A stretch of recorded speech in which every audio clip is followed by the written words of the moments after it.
I think it's crucial to understand that while the word rights taken away from us is probably not the best word or phrase, it's simply a chain of events that life has become very unstable for most people. In other words, you can't predict from part of the day to part of the day, minute to minute, whether your safety is going to continue or whether something is going to completely upend it. A simple phone call, a simple stop on the road by a law enforcement official, a simple visit to a doctor's office, tripping and falling, and being taken to a hospital or ER room. Your life is totally unpredictable now in comparison to life 60, 70 years prior, I would say, and it has ebbed this direction negatively more and more. That's my contention, and how we term this, whether you're going to say rights taken away or whatnot. I would say that's a phrase we use when we talk about whatever laws existing not being enforced or enforced too severely in terms of the punishment, or enforced unequally.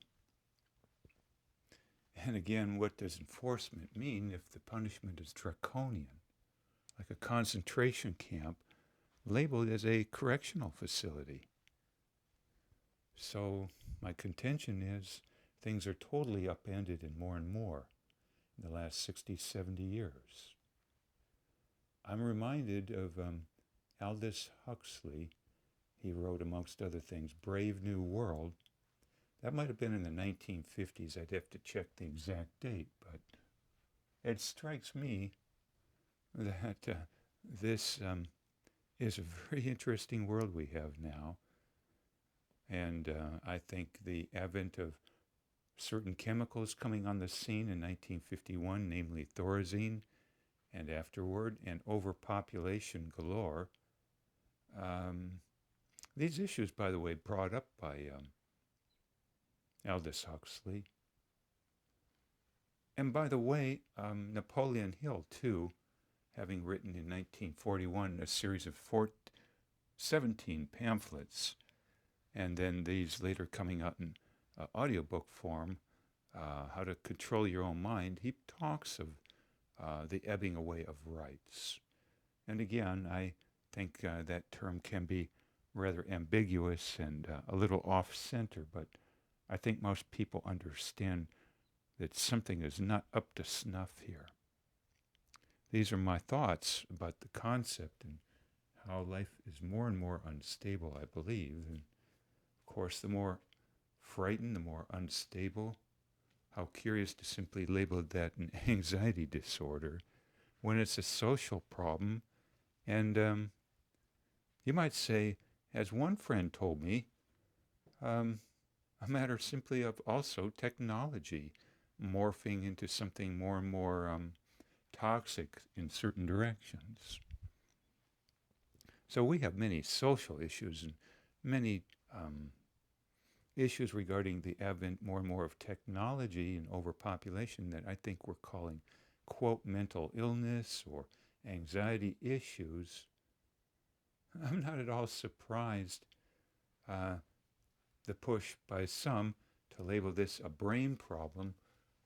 The tackling of this, like Arnold Schwarzenegger when governor of California, attempted successfully in some ways to tackle crumbling infrastructure there with a huge rebuilding project of sorts.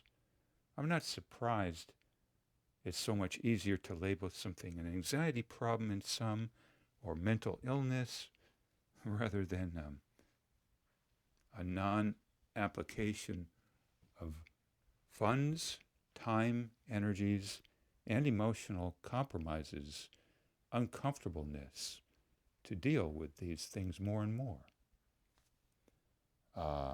Thus, I'm not surprised there being books like the title comes to mind. Criminalizing the Poor and Drugging the Poor.